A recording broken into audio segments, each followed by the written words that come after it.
Fascia, like everything else in your body, undergoes changes as you age. The first changes as you age are actually strengthening that because you are born with a very weak fascial system. Your bones are hardly ossified, the joints are not fully developed. It takes a year for you to have the strength and coordination to be able to stand up and use the fascial system in the way that you'll use it for the rest of your life. A fertilized ovum is almost 98% water. A newborn baby is about 90% water. Most folks are somewhere between 67, 72% water, 2/3 and 3/4 water. However, that's slowly drying out as you get older. You could say that the process of getting older is a process of drying out, and the process of hydration is really, really important to the youth of fascia. So as you get older and the fascia dries out, it begins to fray or stiffen. So most of us at about age 48 experience that our arms get shorter. We have to start holding the menus out here because the fascia, the connective tissue inside the iris of the eye, is losing its elasticity, so we can no longer accommodate our focal length the way we could before. These lines of character, I like to call them, forming around my eyes are the fascia in my face breaking down. People have tried injecting collagen into the face to take those kinds of things out.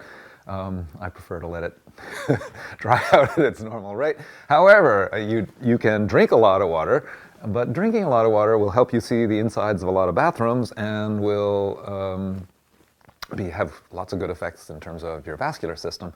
But in terms of your fascial system, you have to get that water out to the tissues. So movement is really important to that. If you don't move the body, you're not going to get the water out into the tissues where it needs to be. That's number one. Number two, that movement needs to vary. If you keep doing the same movements, you're going to keep sending the water to the same place.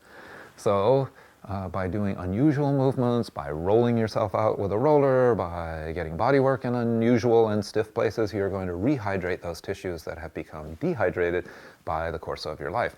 But the third thing that is really important in here, and that a lot of people who are doing personal training because they're really going to get there, is that rest is how the tissues rehydrate.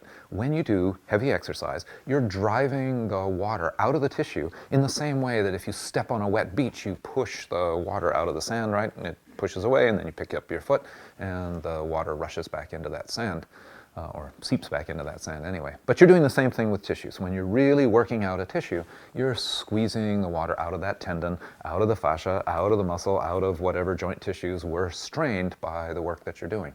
So people talk about 5 minutes every 25 minutes. It really depends on your level of training and your own genetics as to what the rhythm should be, but the rhythm should include some rest.